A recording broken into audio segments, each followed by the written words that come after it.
Leo, hi! Welcome to Mr. Queen PH at ito ang inyong weekly reading for November 6 to 12, 2023. General reading, just take what resonates. Watch your Sun, Moon, Rising, Venus for other messages. And thank you so much sa lahat ng sumusuporta dito sa ating channel. Just a reminder, gamitin nyo lamang ang reading na to bilang gabay. Pa-follow na rin ako sa Facebook at sa TikTok. Lahat po yan, Mr. Queen PH. And please check my Shopee shop. Available ang mga protection and prosperity bracelets, zodiac sign bracelets, and many more. Link on the description. So, ito yung Leo bracelet na nag-a-align sa energies ng mga Leo. Ayan, meron tong carnelian, red jasper, at rose quartz. Available to sa aking Shopee. Link on the description. Okay, let's do this, Leo. Ano ang ganap sa inyo this week for Leo? Leo. Have faith in your dreams. Ayan. Maniwala, magtiwala, maging tapat ka sa iyong mga pangarap. O yung iba kasi minsan parang nawawala na ng gana or pinanghihinaan na ng loob na you feel like hindi para sa'yo yun. Minsan yung iba mabilis mag-give up, no? But the universe is telling you to have faith in your dreams. Kung talagang yan yung pangarap mo. Diba? You can make it happen. Just trust the process. And of course, yourself. My God, tinan mo. Work through your fears. So, ito na yung mga takot ninyo, mga pangamba ninyo, pag-aalala nyo. What if ganito? What if hindi mag-work? What if ganito, ganyan? Diba? Wala pa nga. What if na natin. So, diba? Kailangan magpakatatag.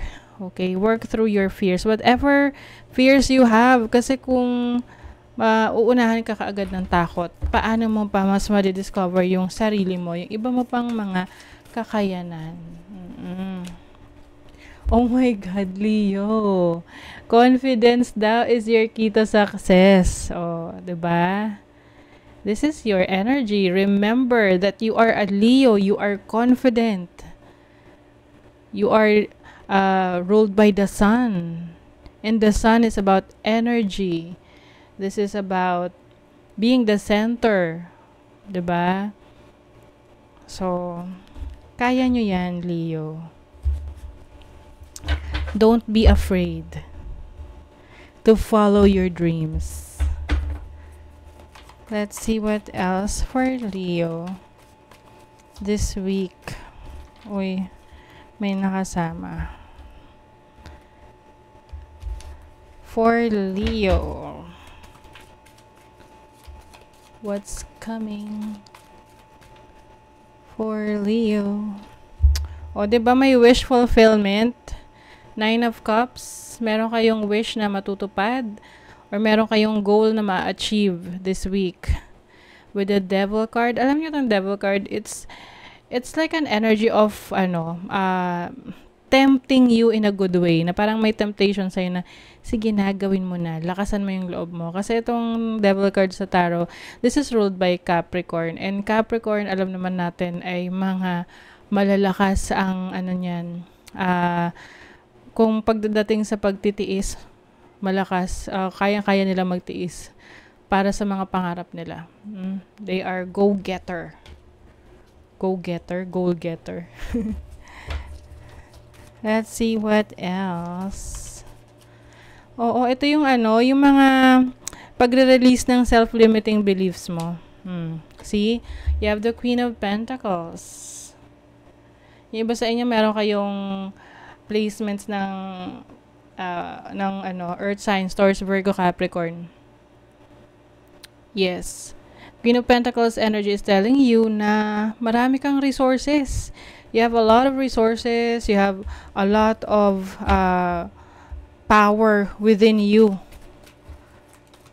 to make things stable for your finances. And some of you maaring merong offer din for a managerial role or a leadership role sa iyong career. Queen of Wands, you are facing your happiness and yung iyong creativity, no? So maaring meron kang mas palalawakin na creative talents and skills. Mas iaano mo siya. Explore. You're going to explore your talents and skills. Some of you naman, travel opportunities. Wow, you have the 10 of Cups, Leo. Alam nyo, marami sa inyo, supportado kayo ng family nyo, ng mga mahal sa buhay nyo, sa mga gusto nyong ma-achieve sa buhay. I also see some of you traveling with your family. Pwede ring relocation ito. Pwedeng iba natatakot na sumubok ng bagong trabaho or career na malayo, na nangangailangan na mag-travel or lumipat ng bahay. Kaya siguro may fears din yung iba sa inyo. But definitely, no, this is for your family. Ayan, no, daming nasa-stress, nag-iisip, sleepless nights. Iniisip nyo, kaya nyo ba yan? Can you make it through? Yes, ayan, no, kaya nyo raw. 4 of Wands.